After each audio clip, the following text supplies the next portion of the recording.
You are going to die. Not today, probably not soon, but you will. And before that happens, you will spend the majority of your waking life doing things that don't matter to you. That's not an insult, that's just math. And most people never do the math. Act 1, the death math. Let's actually do it right now. The average person lives about 80 years. Sound like a lot, but you sleep 8 hours a day. That's 27 years gone. You work 9 to 5 most of your adult life. That's another 13 years. Add in eating, getting ready, running errands. You are left with roughly 4 hours a day. That are truly yours. 4 hours. And the huge of that goes to your phone, to scrolling, to watching other people live lives that make you feel like you are living yours. So the real question is not do you have time? The question is what are you doing with the 4 hours you have? Act 2. The illusion of later. Yes, the lie we all tell ourselves. I will start when things calm down, when the kids are older, when you slow down, when I have more money, more energy, more motivation. But here's what nobody tells you. Things don't calm down. Life does not hand you a clear runway and say, alright, now go build something. The noise is permanent, the busy is permanent, and later is just the word we use when we don't want to feel the weight of never. Think about the last 5 years of your life. Where did they go?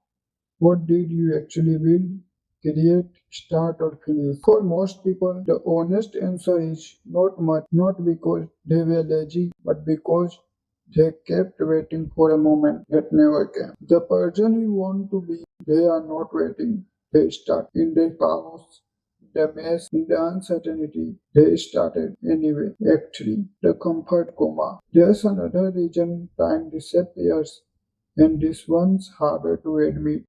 We are addicted to comfort, not luxury. Comfort.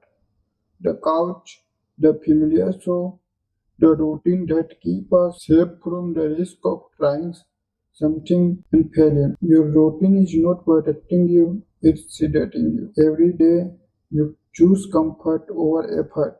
You get a little more okay with sinking, and worst part, it does not feel like failure. It feels like rest, it feels deserved. That's the trap. Comfort is the most convincing excuse laziness has ever borne. I am not saying grind yourself in the ground.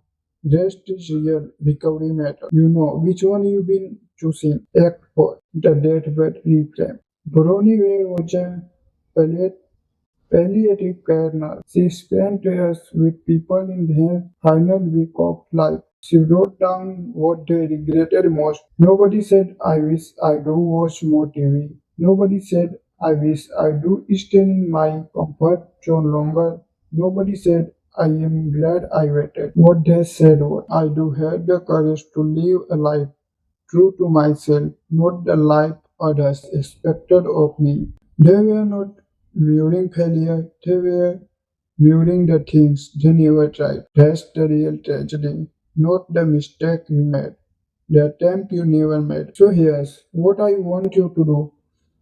Not tomorrow, right now, after this video. Open your note apps and write down one thing you've been putting off, one thing you keep saying later to, one thing that if you are honest, you know actually matters, and then go do the smallest possible version of it today.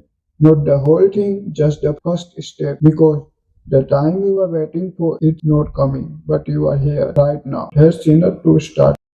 Wake up.